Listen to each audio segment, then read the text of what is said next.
Hey, Mark. Hey, Josh, how are we doing today? Good to see you. Good, good, good. So, I'm bowling one-handed. You've been helping me for a while, and my arm has been kind of hurting, and I was thinking maybe I go start trying two-handed. Well, I think that's going to be the next evolution of bowling. I think we're going to start seeing a lot of hybrids. Yeah. People that bowl one-handed on the fresh, jump into two-handed when the lanes start breaking down. No time like the present. Yeah, I think that sounds like a great idea. I mean, So have you ever bowled two-handed? I've only dabbled a little bit, just a little bit, so I don't know too much. I did watch the video, so I understand. MarkBakerBowling.com. Exactly. Click on the games changed. I think you're going to see a lot of hybrids. So what I want Josh to do is throw a few shots. I'll see what it looks like, and we'll go from there. All right, let's go.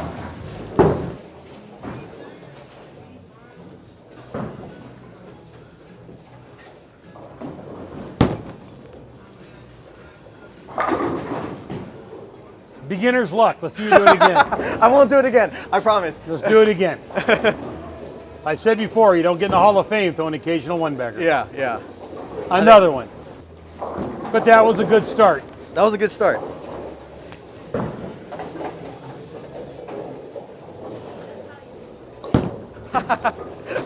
So that's what I thought was going to happen. There we first go. time. There we go. The first thing when you go to two-handed is Okay. everybody wants to get low and throw it hard, and they tend to use their shoulders. Yes. When you get up here in your stance, Yes. your stance is fine. Okay. But what people don't tend to get is, especially if you watch Jason Belmonte, the godfather of two-handed, Yes. he has a fairly nice push away.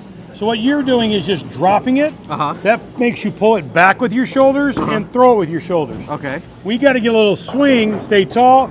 So it's more of a swing off your shoulders like a swing set. Got it. So I need you to have a little more push away so the ball can get back longer, because this has to be your power source. Yes. This can't be your power source. Got it. Because if this is your power source because of no push away and you've got to come around it, then all bets are off. Got it. Okay. Okay. More of a swing. And add a push away.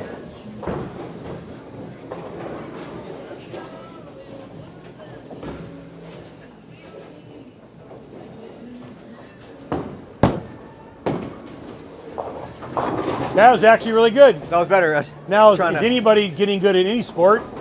Lots of reps. Yeah. But that got you, what you're trying to do is when you're getting here, you're trying to get this right leg in your hands to work together. Okay. So when you throw it, see, even though I'm two-handed, I'm not very limber, but that happens there. Yeah. If this gets down here and this isn't involved, the only move is that. The shoulder comes over. Right, so then you've got so much tilt or rotation on the ball, you can't get the ball to come off the spot going forward. Got it. That was much better, obviously a little bit left to target. So with two-handers, I do coach a lot. I work on two things the most: balance and accuracy. Two-handers tend to have great releases. Yeah. If I get their balance a little better and their accuracy get better, they really like the game of bowling. Yes. Okay. Striking is fun. It is. Do it again.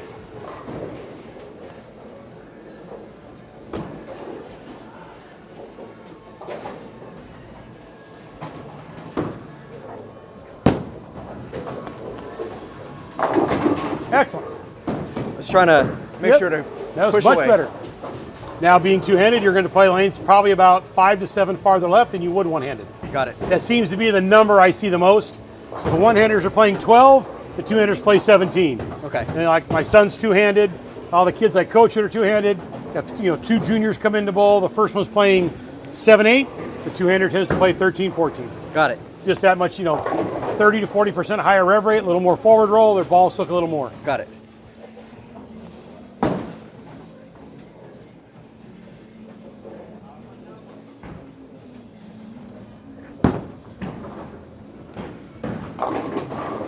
That felt better. Way better. Yeah. That was a swing. You got your legs with you. So when you do it right, your hand rotates on the ball so much later, the ball just feeds down lane so much easier. Yeah. And when you do it correctly, it's perceived that ball seemed faster. All that was is your ball didn't pick up too soon. Yeah. That was actually pretty good. Yeah, that's pretty good. Okay, just gotta move a little bit left. Make sure to push away, get into a swing.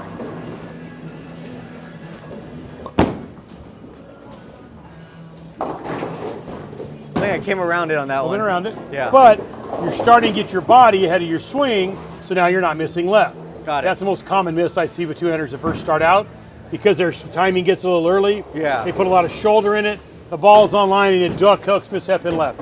So the key is starting to get more of a swing, so you can see the ball go left to right. So you're getting it, closer to being in the pocket as you start. Got it. So what about ball speed, or that comes later? Well, that comes as you just get reps in and you get your legs more involved. You find that the two-handers, their swings get longer, Yeah. their timing gets better, your lower body gets more involved. It's more of a natural thing. You don't want to try to do it with your shoulders, because then you lose all sense of accuracy. Makes sense.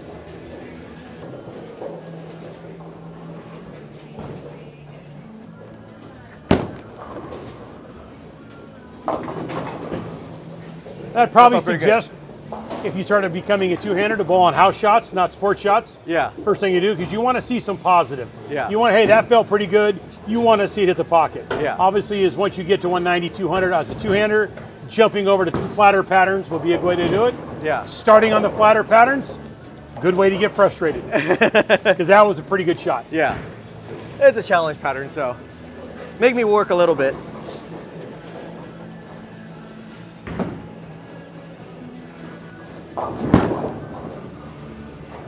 So those two shots basically went to the same place. Yeah. As you have more of a swing, you'll have more accuracy. Got it. Right. To me, two-handers, it's not about power. There's no thumb in the ball, so everybody's releasing. You're already seeing how much more you can hook it. Yes. The ball's shaping up much more in the back, and there's no thumb in the ball. It's all about accuracy, balance, and more about speed control. Not throwing it harder, throwing it the same speed so you can line up, take advantage of your newfound rev rate. Got it. Yeah, because it feels like at the bottom, I just like the timing of it. I just want to like full on hit it, but I got to tell myself don't do that, because You really got to roll. You got to roll it hard. Yeah. Because there's no thumb to get. You don't have a thumb to clear. Yeah. So it's already cleared. You just got to get it going forward on the lane. Got it.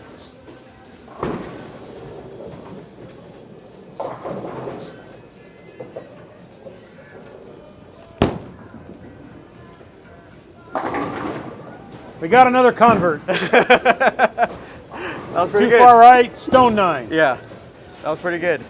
You may leave less flat 10s. You may leave a few more of those. You can't have the best of both worlds. Yeah. Well, you can. You're just called Anthony Simonson. Yes.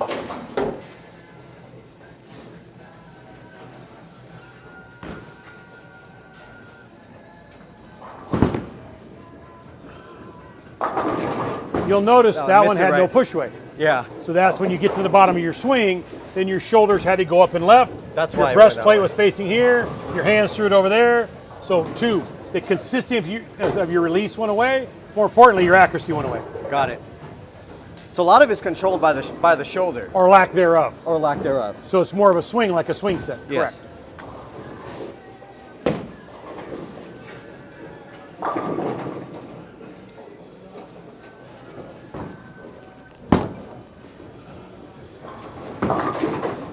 Keep your head up. My head's dipping down. Balance is balance, whether you throw it one-handed or two-handed. You can't have your head chasing in front of your left knee, Okay. because that brings your shoulder forward. Got it. Because the distance between your chin and your breastplate and your shoulder never changes. This triangle is a triangle. So if you go to throw it Yep. and you slide and your head stays on top of your kneecap, this stays back. Once I take your head and throw it in front of the knee, now your shoulders are all rotated. Now your breastplate's facing away from your down lane target. Got it. So I need to be more here instead of here. If you look at Belmonte and Simonson, who I reference the most, Yeah. their chin and their kneecaps match really, really well. Yeah. Kyle Troop, unbelievably good job of balancing his head. Got it. So that's they control their upper body. That lets their arms be the swing, and that's where they find their accuracy. Got it. Much better. That one felt better. Yep. In the beginning, what you really want to do is be able to get your ball on line and see it hook down lane. That way you don't try to make it hook on lane. And as you get more and more, I mean, there's no fast way to get good at any sport. Yes. I mean, you're talking, thousands of reps if you're going to all of a sudden become a two-hander. Yeah. All because you're two-handed doesn't make you a good bowler. Correct. I've never met a two-hander yet that didn't practice just as much as a one-hander. Yes. So it's still about who puts in the most reps. Yes, I agree. Just make sure it's the right reps.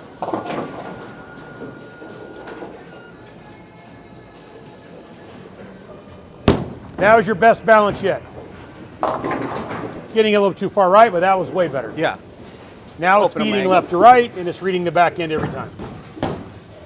Yeah, so I noticed it's a lot about also like you said, like keeping it calm on the downswing. That's why you got to keep your shoulders up through the push away in the first part of the downswing. Yeah. Like a swing set. That bar is what makes the chains swing on a swing set. Yes. So if you drop down too low, then you got to pull it up, and invariably when you pull it down, then your body gets out of position. Makes sense.